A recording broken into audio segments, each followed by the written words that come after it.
En el nombre del Padre, del Hijo y del Espíritu Santo. Amén. Ven, Espíritu Santo, y llena los corazones de tus fieles y enciende en ellos el fuego de tu amor. Envía tu Espíritu Creador y se renovará la faz de la tierra. Estamos estudiando el Catecismo de la Iglesia Católica, su tercera parte, la vida en Cristo. Segunda sesión, los 10 mandamientos. Capítulo primero, amarás al Señor tu Dios con todo tu corazón, con toda tu alma y con todas tus fuerzas. Artículo primero, el primer mandamiento. Continuamos subiendo el monte Sinaí de la mano de Moisés a recibir arriba los 10 mandamientos. Son 2285 metros que mide el monte Sinaí. El catecismo nos invita a subirlo de la mano de los 505 números que dedica al estudio de los 10 mandamientos. Es decir, subiremos 4 metros del monte Sinaí por cada número del catecismo que estudiemos. El día de hoy estamos en el metro 268. Estamos en el tercer apartado de este artículo, donde el catecismo dedica 19 números al estudio del tema que tiene como título No habrá para ti otros dioses delante de mí. Estamos hablando de los pecados en contra del primer mandamiento, pecados por exceso y pecados por defecto. Ya hemos hablado de los pecados por exceso, que son la magia, la idolatría, y ahora entraremos en el tema de los pecados por defecto. Hoy, en los números 2118 y 2119, tocaremos el tema de la irreligión. Número 2118 del Catecismo de la Iglesia Católica dice: el primer mandamiento de Dios reprueba los principales pecados de irreligión, la acción de tentar a Dios con palabras o con obras, el sacrilegio y la simonía. Bueno, es un número muy interesante que a lo mejor son nombres que nunca hemos escuchado o que si los hemos escuchado nos va a ayudar el catecismo a entender un poco. Hay formas de pecar contra la virtud de la religión. Recuerden ustedes, esa virtud de la religión es darle a Dios lo que le corresponde. Bueno, pues hay pecados en contra de ese darle a Dios lo que le corresponde, por defecto o por exceso. Los pecados por exceso de esa virtud de la religión, de darle a Dios lo que le corresponde, ya los hemos tratado en los números de la catequesis de los días pasados. La superstición, la idolatría, la magia, la adivinación. Ahora, decían los clásicos, ¿no? In medio es virtus. En el medio está la virtud. Ahora, los pecados por defecto son la irreligión, el sacrilegio y la simonía. ¿Dónde está el medio? Fíjense bien cómo el catecismo nos plantea esto de una manera tan interesante.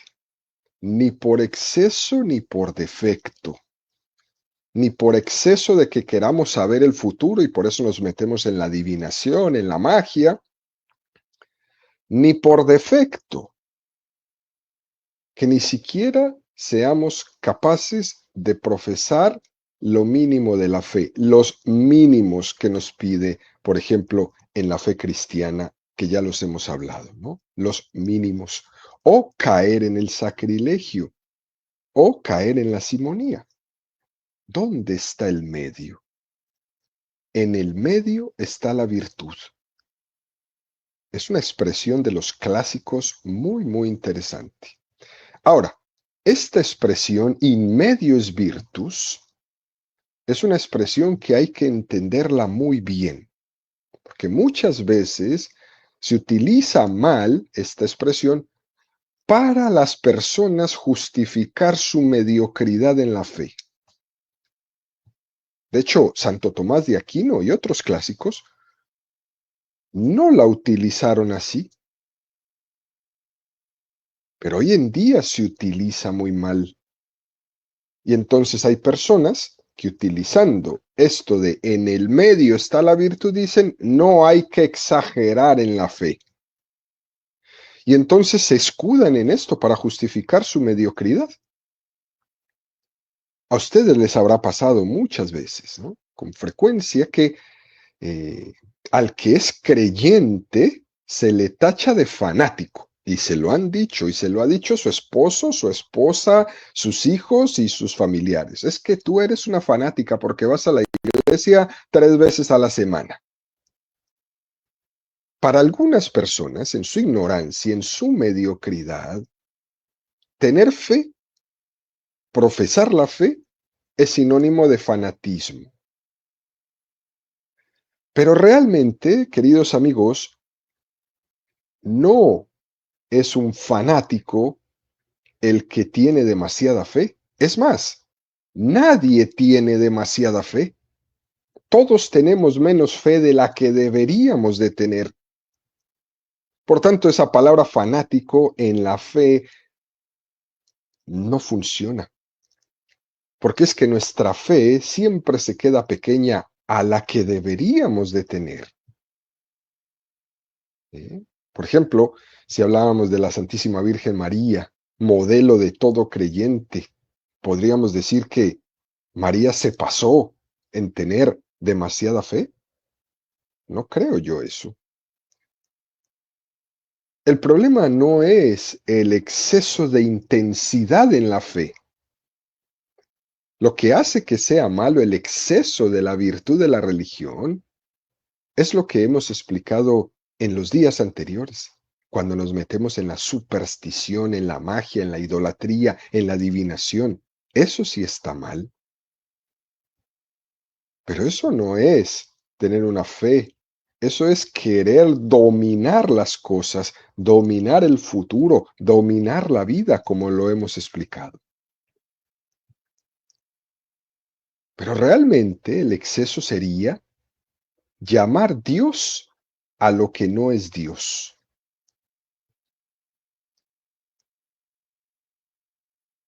No es por una exageración cuantitativa de cuántas veces tú vayas a la iglesia, ¿eh? Por creer demasiado, no, no es cuantitativo, es por una desviación cualitativa, llamar a Dios a lo que no es Dios. Entonces nos hacemos ídolos, llamar a Dios lo que no es Dios. Y por eso nos entregamos en las manos de los adivinos, llamar Dios a lo que no es Dios.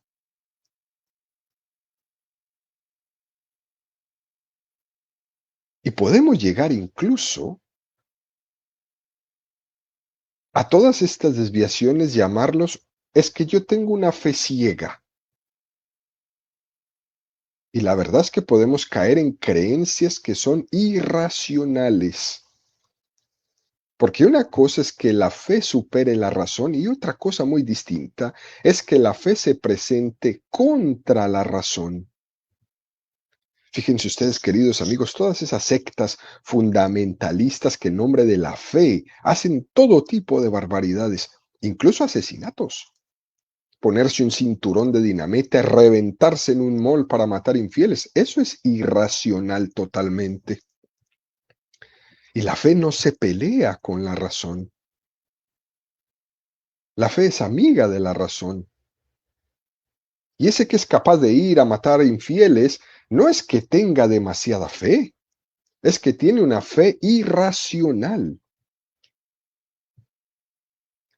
¿Recuerdan ustedes, queridos amigos, en el año de 1978, un 18 de noviembre de 1978, hubo una masacre en una ciudad en el país de la Guyana, en la ciudad de Johnstown,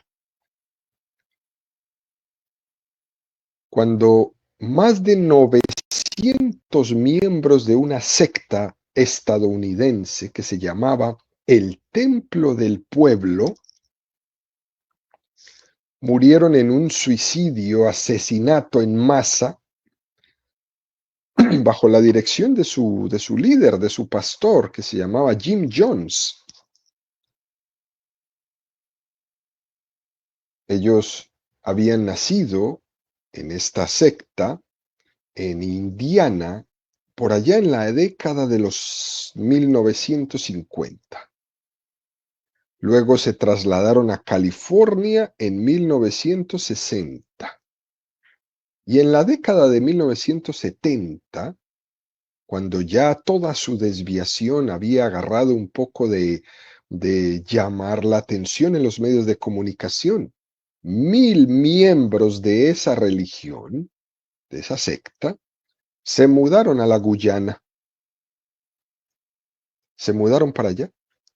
Allá establecieron, allá vivieron, y ese 18 de noviembre de 1978, cuando les habían enviado una, una comitiva del gobierno norteamericano para revisar qué era lo que estaba sucediendo ahí con esa cantidad de estadounidenses, ese mismo día, a toda la comitiva que fue hasta allá a investigarlos, los mataron.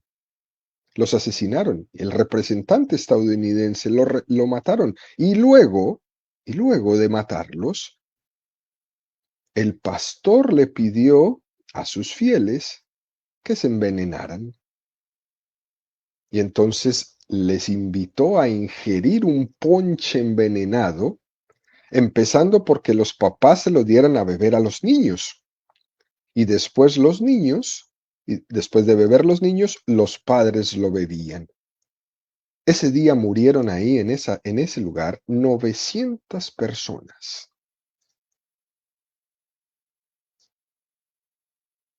Y entonces los creyentes de Jesús algunas veces somos acusados de fanáticos, ¿no? Y es precisamente porque se confunde esto. Y lastimosamente en la historia, sucesos fanáticos como estos hacen mucho daño en la fe de las buenas personas. Por eso corremos el peligro erróneamente de vivir nuestra fe de una manera que no resulte incómoda a nadie, ¿sí? Para que no me tachen de fanático. Una fe que no llame la atención para que no me digan fanático. Y nos hemos creído tanto esto de no llamar la atención, de no hablar de esto. En mi casa no se habla de religión y cosas de estas, que entonces entramos lastimosamente es en la mediocridad religiosa. En la mediocridad. Y entonces cuando entramos en la mediocridad, pecamos por defecto. Ya no es por exceso, ahora es por defecto, es del otro lado. Y hay 3 pecados por defecto. Primero, la acción de tentar a Dios. A eso se le llama la irreligión, tentar a Dios. El segundo, el sacrilegio, que es la profanación de lo sagrado. Y el tercero, la simonía, que es la compraventa de los bienes espirituales. Vamos a explicar en los siguientes números estos 3 pecados. El día de hoy explicaremos el primero. Número 2119 del Catecismo de la Iglesia Católica dice: la acción de tentar a Dios consiste en poner a prueba de palabra o de obra su bondad y su omnipotencia. Así es como Satanás quería conseguir de Jesús que se arrojara del templo y obligase a Dios, mediante ese gesto, a actuar. Jesús le opone las palabras de Dios: no tentaréis al Señor tu Dios. El reto que contiene este tentar a Dios lesiona el respeto y la confianza que debemos a nuestro Creador y Señor. Incluye siempre una duda respecto a su amor, su providencia y su poder. Es un precioso número este 2119 del Catecismo. Ahora, tentar a Dios. Tal vez lo hemos escuchado, pero es difícil uno ponerse un ejemplo de cómo es que yo puedo tentar a Dios. Lucas 4, 9, 13. Le llevó a Jerusalén y le puso sobre el alero del templo y le dijo: si eres hijo de Dios, tírate de aquí abajo, porque está escrito: a sus ángeles te encomendará para que te guarden, y en sus manos te llevarán para que no tropiece tu pie en piedra alguna. Jesús le respondió: está dicho, no tentarás al Señor tu Dios. Acabada la tentación, el diablo se alejó de él hasta un tiempo oportuno. Ese es un texto maravilloso este que nos presenta el catecismo. No hay imposibles para Dios, pero el hecho de que Satanás se lo exija está tentando a Dios diciéndole lo que tiene que hacer. Fíjense cómo actúa este pecado. Nosotros muchas veces tentamos a Dios queriéndole que haga lo que nosotros queramos. Jesús estaba llamado a entrar a Jerusalén, pero era el domingo de Ramos. Y estaba llamado a entrar en Jerusalén de una forma humilde. Era montado en un burrito. No era llevado en la mano de los ángeles. Es una entrada de un Mesías humilde, reconocido por unos, rechazado por otros, porque esa entrada en Jerusalén iba a ser signo de contradicción. Ahora, el demonio tienta a Dios, le pone a prueba y le dice: tírate, porque está escrito, y cita la escritura al demonio, que bien se la sabe también. Tus ángeles, enviará sus ángeles a que te recojan antes de que te revientes allá contra el suelo, y así todos creerán en ti. ¿Te imaginas, Jesús? El demonio le debió haber dicho: ¿te imaginas cómo te vas a hacer de famoso enfrente de toda esta gente cuando vean los ángeles recogerte? Y tienta a Dios de fama. La acción de tentar a Dios consiste en poner a prueba, de palabra o de obra, su bondad y su omnipotencia. Esto tiene que quedar muy claro, queridos amigos, porque esta es la clave para entenderlo. Porque a veces nosotros decimos: si Dios no me da lo que yo quiero, entonces me voy a rebelar enfrente de Él y voy a poner una duda muy grande de Él, porque no me dio lo que yo quiero. Y fíjense cómo los hombres terminamos diciendo: aquí solo hay dos cosas: si Dios no me da lo que yo quiero, o es un Dios que no es todopoderoso, o no me quiere, y entonces es malo. O no es bueno, o no es todopoderoso. Fíjese qué manera como nosotros hoy día tentamos a Dios. Si no me da lo que quiero, no es bueno. Si no me da lo que quiero, no es todopoderoso. Fuerte tentación contra Dios. Tal vez nosotros esto no lo razonemos tanto, porque se nos presenta de una manera muy encubierta, pero ocurre mucho hoy día.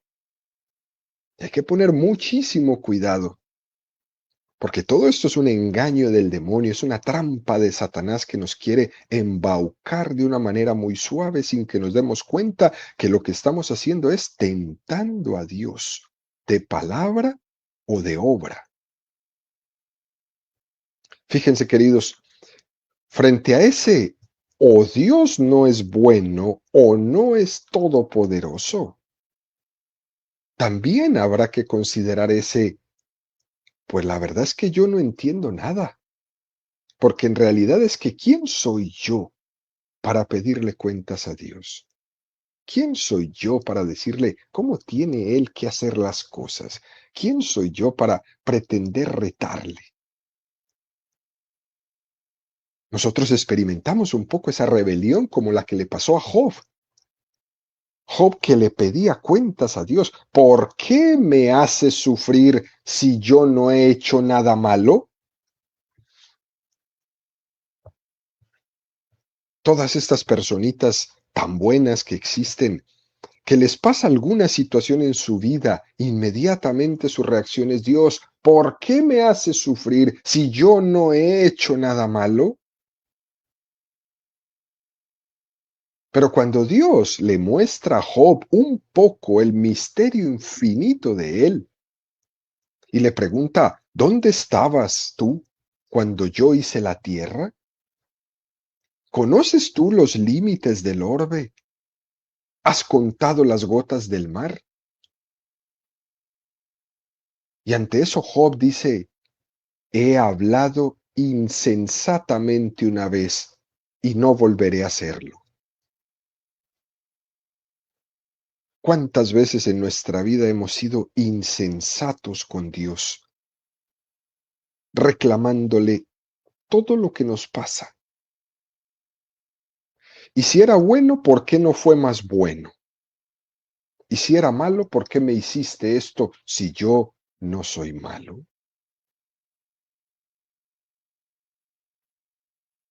He hablado insensatamente una vez y no volveré a hacerlo. Qué expresión tan hermosa la de Job. Y por eso es importantísimo ante este pecado, para combatir este pecado de tentar a Dios, recalcar una y otra vez en nuestros niños, en la catequesis, con los jóvenes, con los adultos, que el hombre tiene que esforzarse en presentarse humildemente ante Dios.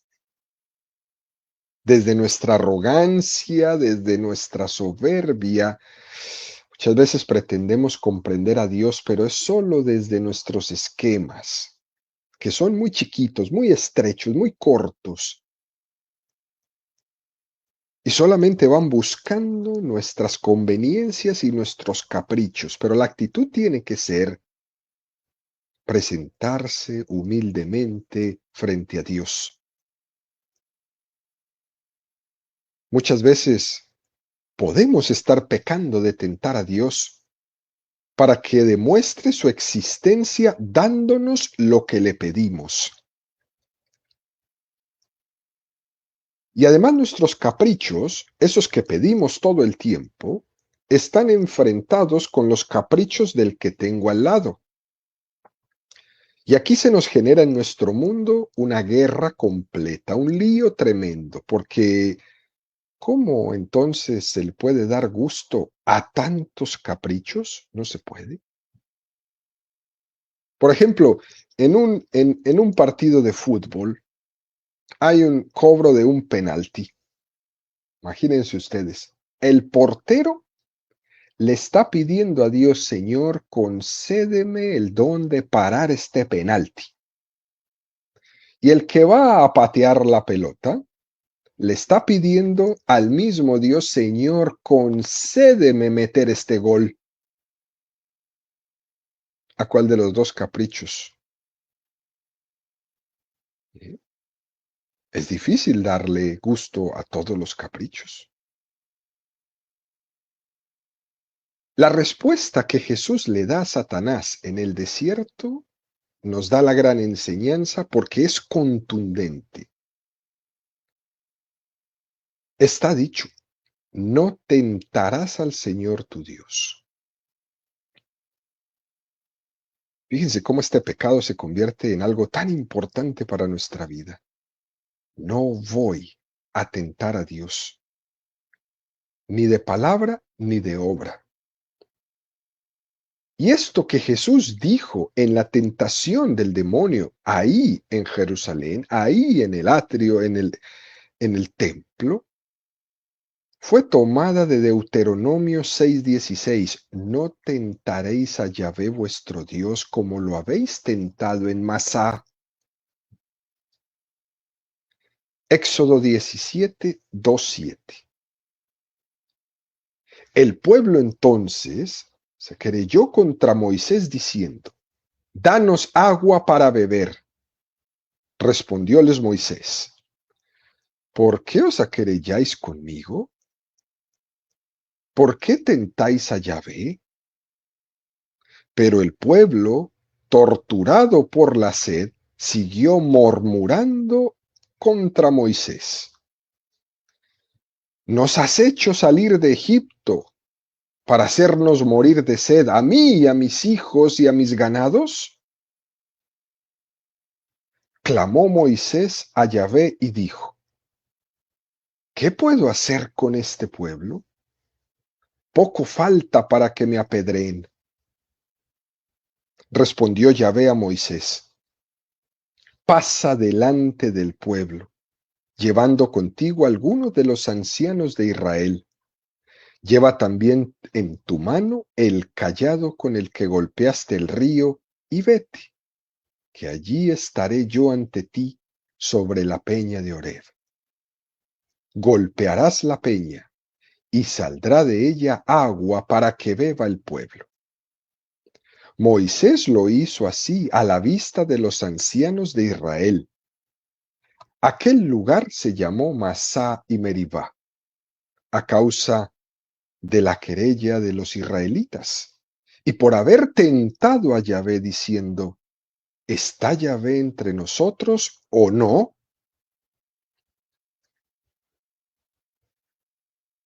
Es un texto contundente, ¿no? Con razón, el demonio lo conocía muy bien. Esta es la tentación. ¿Está Dios con nosotros o no? Hoy día es la tentación. Uf, se muere alguien. ¿Dónde está Dios? Hay una inundación. ¿Dios dónde se fue? Incluso perdió mi equipo de fútbol. ¿En dónde está Dios? Si está Dios con nosotros, entonces queremos agua. Y si no tenemos agua, es que Dios no está con nosotros. Es lo mismo, puesto con otras palabras, lo que hacemos hoy de lo que hizo el pueblo de Israel allá en el desierto en contra de Moisés. Idéntico a lo que vivimos hoy.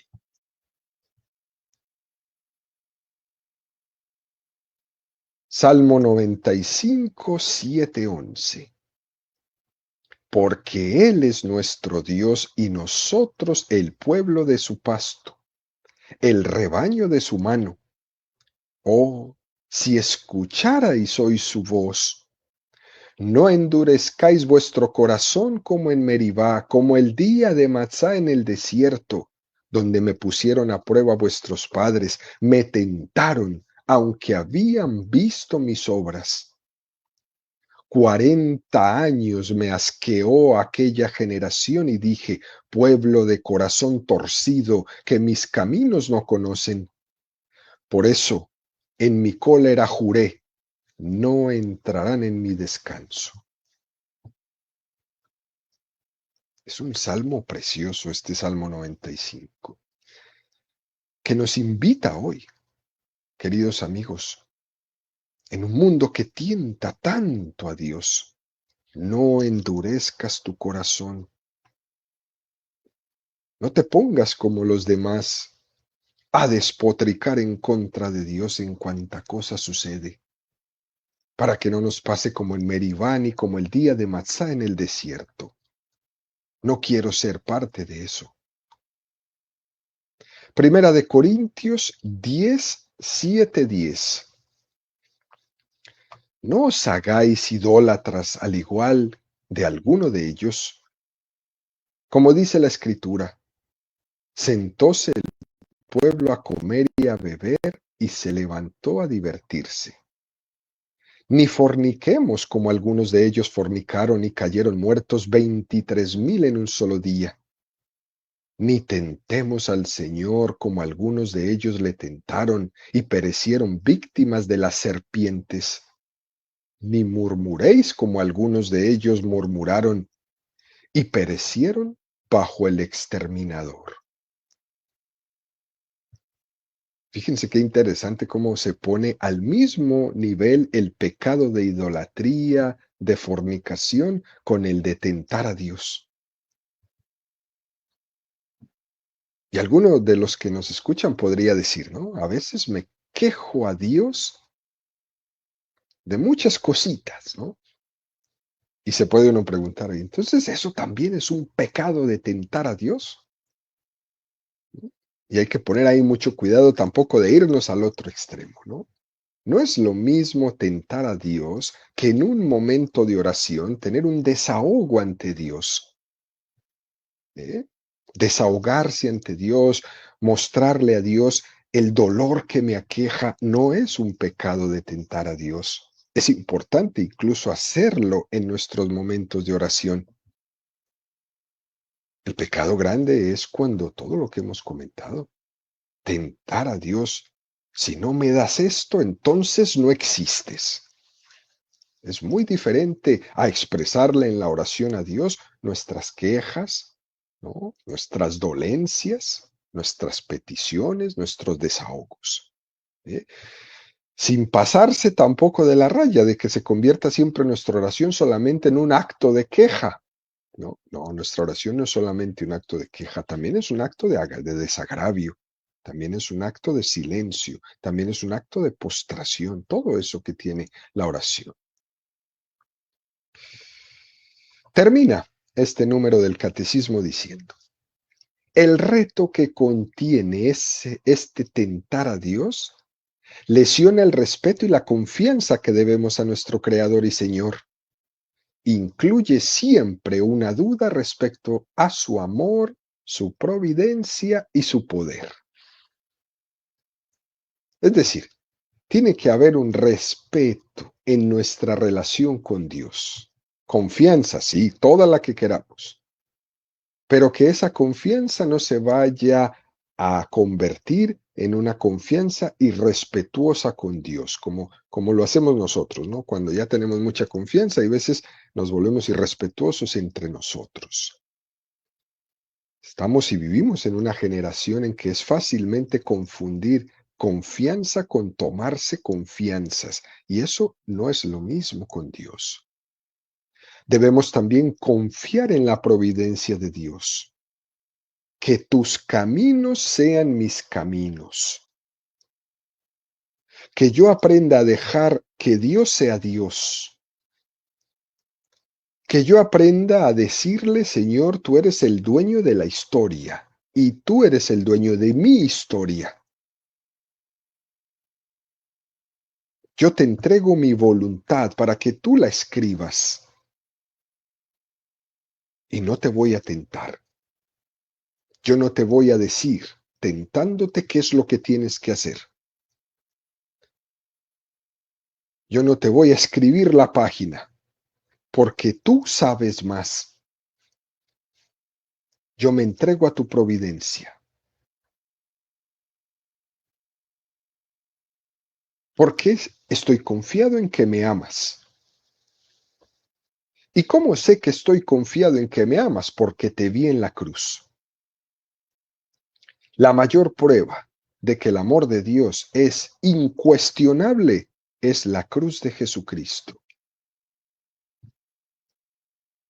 Decía San Juan Pablo II, si el Padre no hubiera entregado a su Hijo a la cruz, podríamos tener la posibilidad de dudar del amor de Dios. Pero desde el momento en que Cristo entregó su vida voluntariamente en la cruz, el amor de Dios es incuestionable. A partir de ahí, ya no se vale decir, es que Dios no me quiere, porque la prueba que nos dejó es irrefutable, es la misma cruz de Cristo. Yo no entiendo muchas cosas. Hay veces puede ser que estoy en la noche oscura de mi vida, Podré clamar a Dios y decirle que no lo entiendo, pero eso no me lleva a la duda de su amor. ¿Por qué? Porque veo la cruz de Cristo y esa cruz es la manifestación irrefutable de que Dios me ama. Por tanto, queridos amigos, no tentar a Dios nunca, de ninguna manera, bajo ninguna circunstancia, ni de palabra ni de obra, porque Dios me ha manifestado su amor y la prueba está en la cruz de Jesús.